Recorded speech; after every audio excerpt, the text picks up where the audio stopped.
En las profundidades de los Apalaches, donde los caminos se vuelven riachuelos de barro y la niebla se aferra a los pinos como una manta sucia, existe un valle que ningún mapa oficial muestra.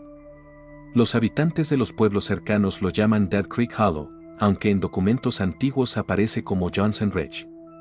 Es un lugar aislado, sin líneas telefónicas, sin carreteras asfaltadas, donde la civilización se siente como un rumor distante.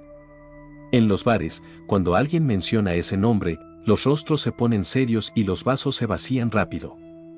Ahí vive esa familia, murmuran, bajando la voz, los Johnson. No se dice más, porque en esos pueblos, el silencio es la última defensa contra lo que habita en los bosques. En 1812, un hombre llamado Ezekiel Johnson, predicador ambulante con fama de visionario, llegó a ese valle con su esposa y sus 2 hermanas. Huyó de Virginia acusado de asesinato y brujería, aunque nunca se le juzgó. El aislamiento era perfecto para sus planes. Allí fundó una pequeña comunidad basada en sus propias reglas y su interpretación retorcida de la Biblia. Ezequiel predicaba que la sangre pura debía mantenerse sin mancha externa, prohibiendo matrimonios con forasteros. Con el tiempo, las relaciones entre primos, tíos y sobrinos se volvieron no solo aceptadas, sino sagradas.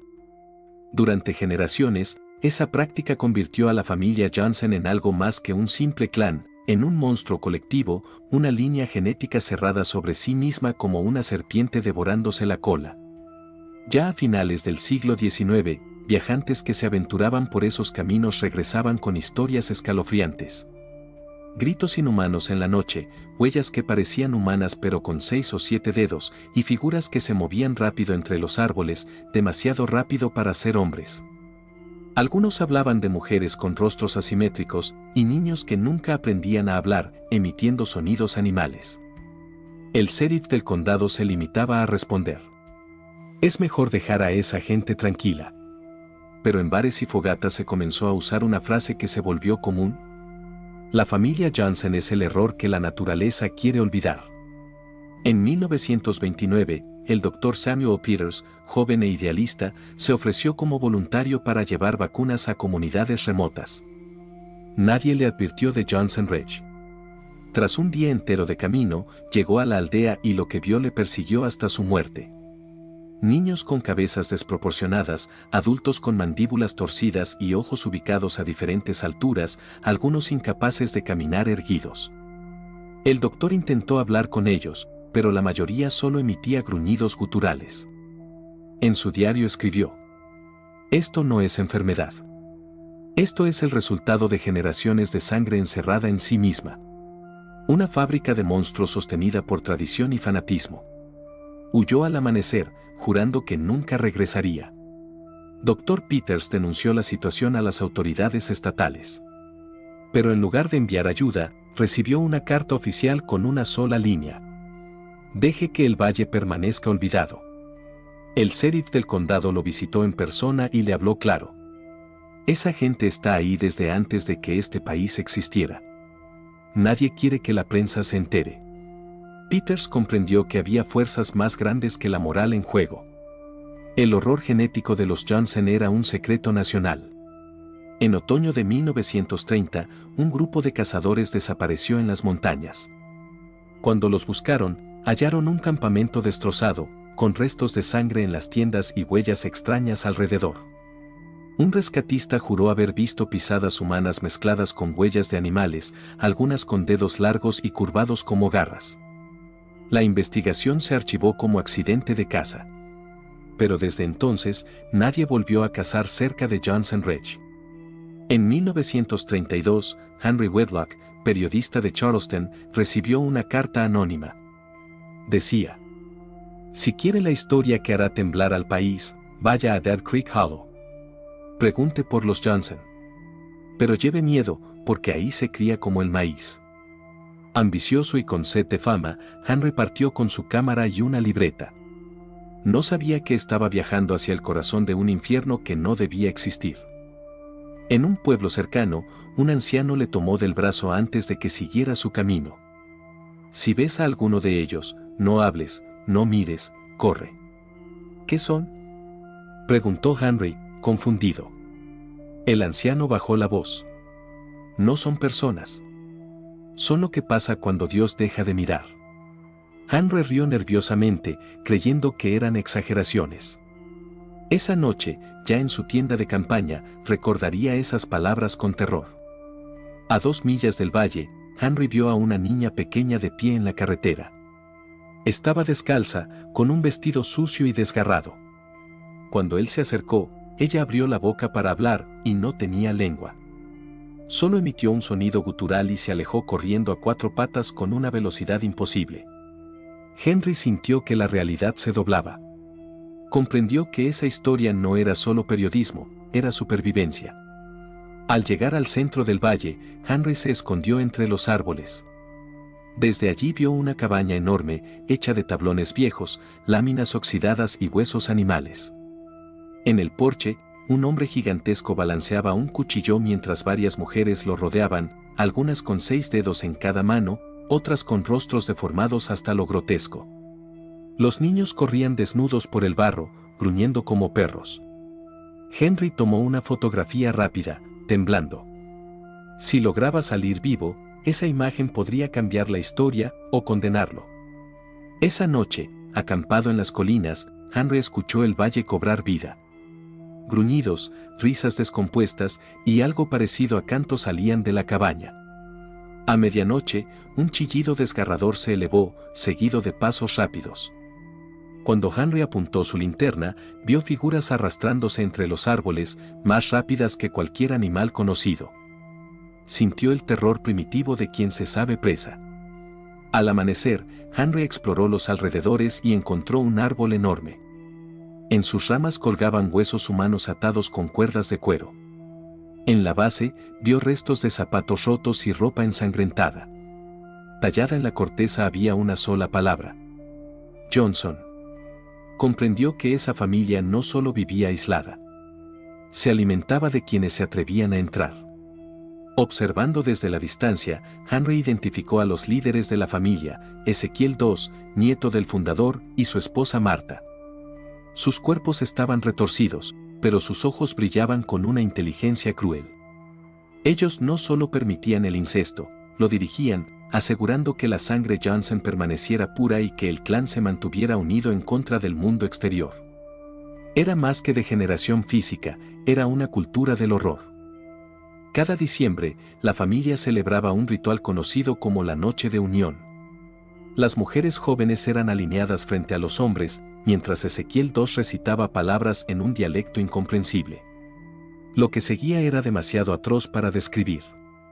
Henry, escondido, sintió que estaba presenciando la fábrica del infierno, generación tras generación. Con las pocas pruebas que había recolectado, Henry intentó huir una noche lluviosa. Pero al llegar a la carretera, encontró una barricada hecha de cuerpos animales y humanos mezclados, como advertencia. De los árboles emergió una figura alta y desnuda, cubierta de barro, con el rostro deformado como si hubiera sido tallado por manos torpes. Henry corrió. La criatura también. La caza había comenzado. Antes de que Henry fuera atrapado, escuchó voces humanas detrás de la criatura. Hombres con uniformes militares hablaban en susurros. El periodista comprendió con horror, el gobierno sabía de la existencia de los Johnson. En lugar de intervenir, habían decidido ocultarlo, temiendo el escándalo y las consecuencias para la reputación del país. Era más seguro mantener el monstruo encerrado que mostrar al mundo el fracaso genético y social que habían permitido. En un último acto de desesperación, Henry escondió su cámara dentro de un tronco hueco antes de ser rodeado. Sus últimas fotos mostraban los rituales, las deformidades y el árbol de los huesos. Nunca más se supo de él. Semanas después, un grupo de niños que jugaban en el bosque encontró la cámara. La entregaron a la policía. El sheriff la destruyó públicamente, pero no antes de hacer una copia secreta. En 1933, un gran incendio arrasó Johnson Ridge. El gobierno declaró que había sido un accidente causado por mineros ilegales. Pero testigos juraron haber visto soldados con lanzallamas. Querían asegurarse de que ningún Johnson escapara. El valle ardió durante 3 días. Las autoridades declararon el lugar inhabitable y lo sellaron como propiedad federal restringida. Décadas después, cazadores y excursionistas comenzaron a reportar ruidos extraños en los bosques. Algunos aseguraban haber visto sombras encorvadas, moviéndose rápido entre los árboles, y huellas con 6 o más dedos. El linaje no había sido destruido por completo. Algunos Johnson habían sobrevivido, escondiéndose en las cuevas y montañas, esperando su momento. Hoy, la zona sigue prohibida. No aparece en mapas digitales. Los lugareños evitan hablar del tema, pero cada tanto, un turista desaparece sin dejar rastro. En foros de internet circulan fotos borrosas, figuras deformes, sonidos grabados en la oscuridad y un árbol solitario con marcas imposibles de borrar. Los investigadores paranormales lo llaman el genético infierno de América. Pero los viejos del lugar solo dicen una cosa. Ellos siguen ahí. Y cuando la sangre se cierre otra vez, el valle volverá a gritar. En la era de Internet, donde los lugares olvidados se convierten en escenarios para videos virales, las zonas prohibidas de Estados Unidos son una mina de oro para los exploradores urbanos. Uno de los más populares era Ethan Morales, un joven con más de 500.000 de suscriptores en YouTube. Su canal estaba lleno de grabaciones de hospitales abandonados, fábricas en ruinas y túneles subterráneos. Pero, como le decía siempre a su equipo, necesitamos algo único, algo que nadie se atreva a grabar. Una noche, mientras hacía una transmisión en vivo, Ethan recibió un mensaje anónimo con coordenadas y un texto breve.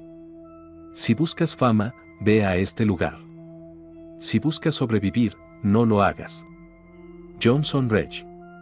Al buscarlo en Google Maps, el grupo quedó perplejo. En el lugar señalado había un vacío, como si la tierra hubiera sido borrada digitalmente. Las carreteras cercanas aparecían, pero el centro era un gran manchón gris. Esto tiene que ser fake, rió uno de sus amigos, Kevin. Pero en el rostro de Ethan brillaba la ambición. ¿O es la mejor oportunidad de nuestras vidas? A la mañana siguiente, partieron con cámaras, drones y mochilas. El viaje duró 6 horas y a medida que se acercaban, los pueblos parecían más viejos y más pobres. En una gasolinera, una anciana les miró fijamente y murmuró: si entran ahí, no vuelvan después de medianoche, porque ellos cazan cuando no hay luna. El equipo la ignoró, creyendo que solo intentaba asustarlos. Ese fue su primer error. El sendero que conducía al valle estaba cubierto de niebla espesa. No había señal de celular y los pájaros habían dejado de cantar. Conforme avanzaban, comenzaron a encontrar señales inquietantes. Árboles profundamente arañados, como si garras gigantes hubieran intentado abrir la corteza. Montones de huesos de animales, cuidadosamente apilados, formando símbolos extraños. Un olor metálico en el aire, semejante al de la sangre oxidada. Kevin, grabando con su cámara, dijo nerviosamente: esto sí que va a romper el algoritmo. Ethan, aunque intentaba mostrarse tranquilo, notó algo perturbador. El bosque estaba demasiado silencioso, como si todo sonido hubiera sido devorado. En un claro, encontraron huellas en el barro. Al principio pensaron que eran humanas, hasta que notaron que algunos pies tenían 6 y 7 dedos, otros con dedos fusionados. Una de las chicas del equipo, Laura, palideció. Esto no es normal. Esto no es gente. Ethan la calló. Cuanto más raro, mejor para el video. De pronto, un gruñido profundo resonó entre los árboles. No era un animal común. Era como si varias gargantas humanas gruñeran al mismo tiempo. La niebla se cerró sobre ellos, y el bosque pareció volverse un laberinto vivo. Tras horas de caminar, llegaron a un claro donde se erguía una cabaña enorme. No era una construcción antigua, se veía parcialmente reconstruida, hecha con madera nueva, láminas oxidadas y huesos blanqueados que formaban parte de las paredes. En el interior, la linterna reveló objetos inquietantes. Muñecos rudimentarios hechos con pelo humano y ramas. Huesos tallados con símbolos circulares. Ropa moderna, rasgada y cubierta de barro seco. En una esquina, una jaula oxidada, con manchas oscuras en el suelo. El silencio era absoluto. Ethan grabó mientras comentaba para sus seguidores. Esto es oro puro. Pero su voz temblaba. Kevin señaló algo en el techo, unas marcas que parecían garras gigantes. Laura quiso irse, pero Ethan insistió en revisar cada rincón. Fue entonces cuando escucharon un sonido húmedo y lento, como de respiración profunda, proveniente de arriba. Todos miraron hacia el techo al mismo tiempo. Algo se movió en la oscuridad. Antes de que pudieran reaccionar, una figura cayó desde el techo. Era enorme, encorvada, con extremidades demasiado largas y una piel cubierta de barro y cicatrices. Su rostro estaba deformado hasta lo indescriptible, mandíbula torcida, ojos a distintas alturas, dientes amarillos y afilados. La criatura se abalanzó sobre Kevin con una velocidad inhumana, desgarrando su garganta en un solo movimiento. La sangre salpicó las paredes mientras los demás gritaban.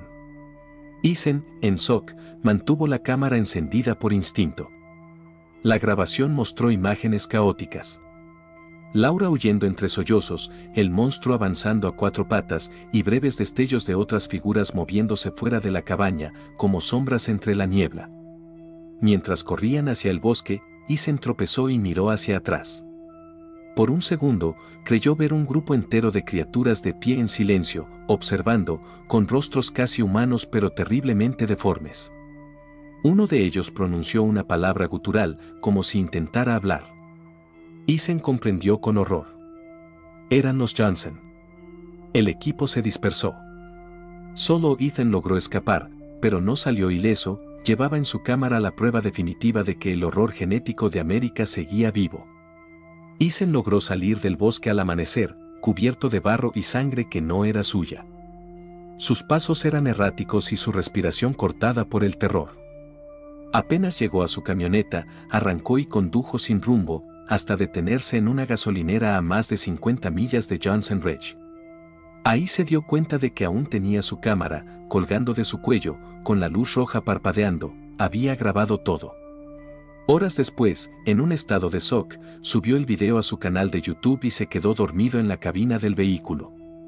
Cuando despertó, el video tenía más de 3 millones de vistas y miles de comentarios. Algunos lo acusaban de montaje, pero otros aseguraban que habían visto cosas similares en los bosques de Appalachia.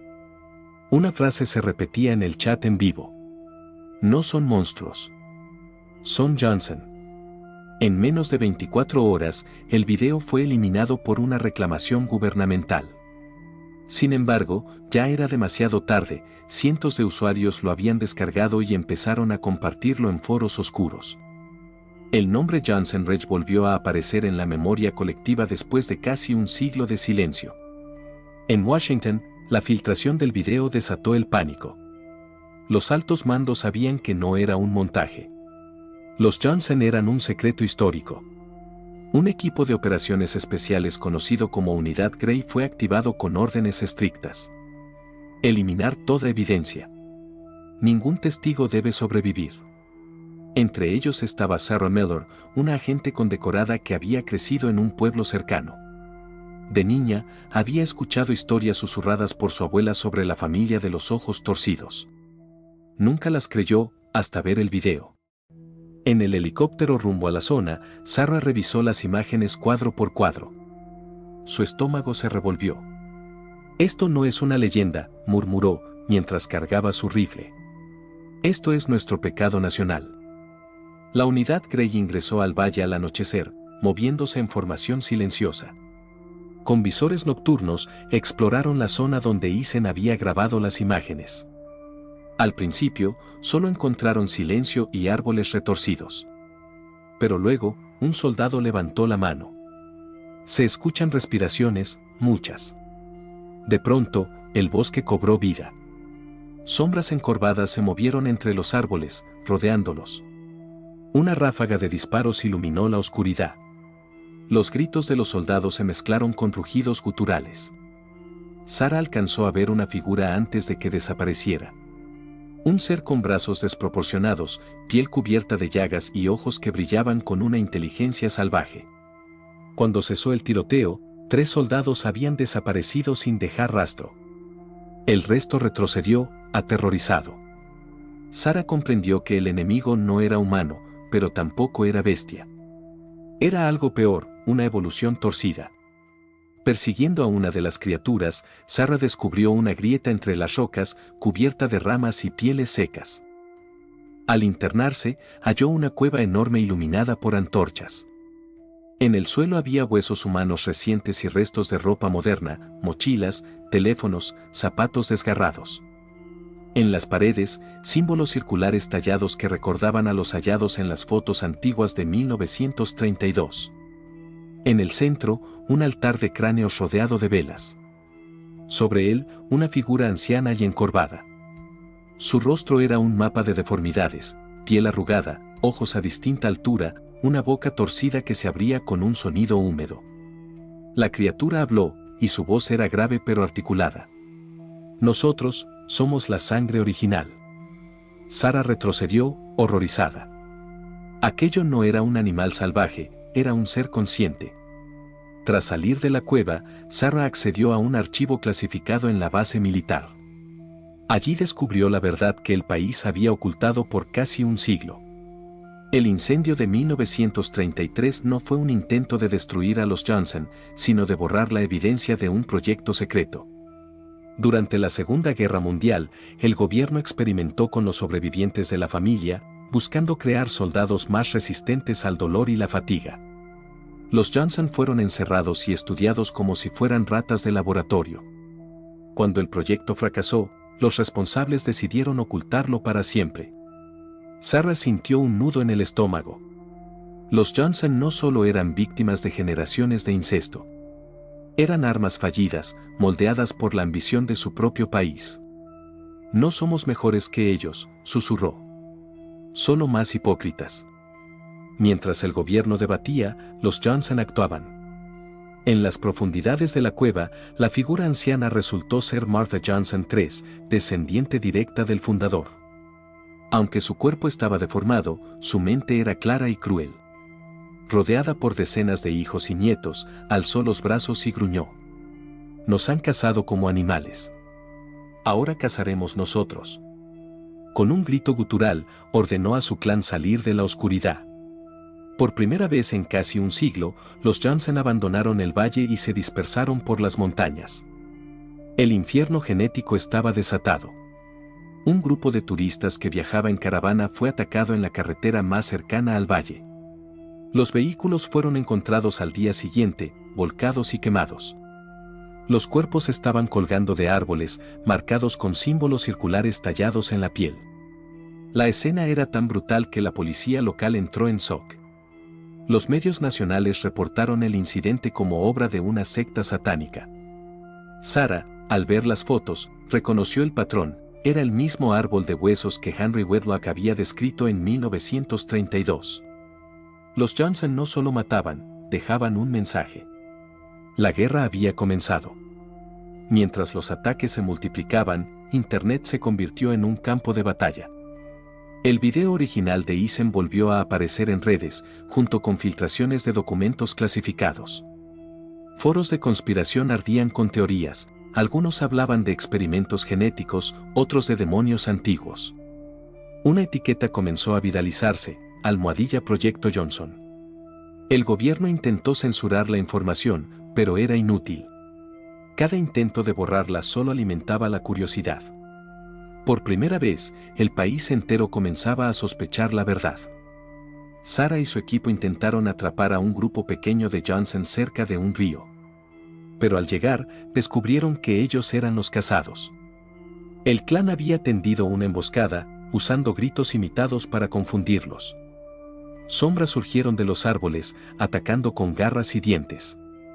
El bosque se iluminó con disparos, pero la velocidad de los Johnson era inhumana. Sarah apenas logró escapar, mientras escuchaba a sus compañeros ser arrastrados en la oscuridad.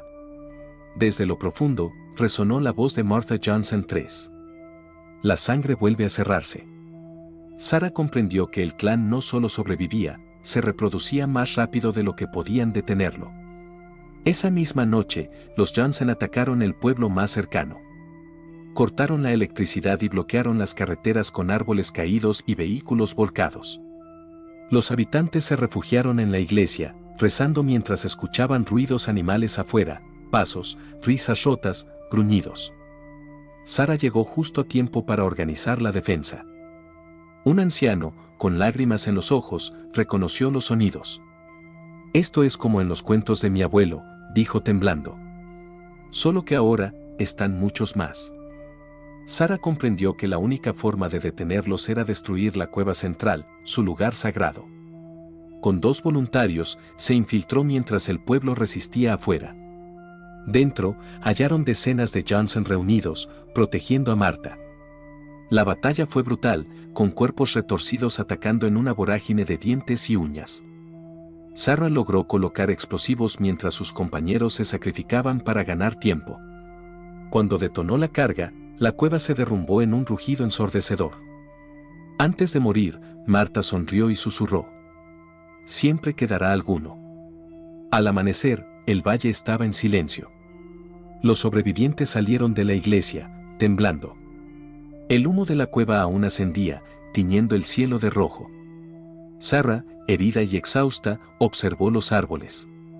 Entre la niebla, vio 2 pares de ojos brillantes, observándola. La guerra no había terminado. Solo la primera batalla. Sara filtró los documentos clasificados a la prensa antes de desaparecer. En cuestión de días, la historia explotó. El infierno genético de América, el proyecto secreto que salió mal. El gobierno intentó negar todo, pero las pruebas eran irrefutables. Manifestaciones estallaron en varias ciudades. Por primera vez, el país se vio obligado a mirar su monstruo y aceptar que lo había creado. Mientras el mundo debatía, en Internet comenzaron a surgir grupos que idolatraban a los Johnson. Veían en ellos la pureza perdida por la sociedad moderna. Algunos incluso viajaron a la región, buscando restos de la familia para venerarlos. Los pocos Johnson sobrevivientes encontraron en estos fanáticos nuevos aliados. El horror no solo había sobrevivido, se estaba expandiendo. Sara, perseguida por su propio gobierno, se escondió en las montañas. Desde allí, observaba señales inquietantes, cadáveres de animales colgados, huellas de 6 dedos, aullidos lejanos. Sabía que los Johnson estaban reconstruyendo su linaje, lentamente, en lugares aún más ocultos. Como la maleza, podían ser cortados, pero nunca erradicados. Ella juró destruirlos, aunque eso significara morir en la sombra. En una cabaña aislada, una mujer dio a luz a un niño. El bebé tenía ojos desiguales y una mandíbula torcida. A su alrededor, figuras deformes cantaban suavemente un himno gutural. Una voz femenina susurró: «Bienvenido a la sangre original». El niño abrió la boca y emitió un sonido profundo, ancestral. En algún lugar del bosque, una campana vieja sonó una sola vez. La familia Johnson había perdido una guerra. Pero el ciclo continuaba.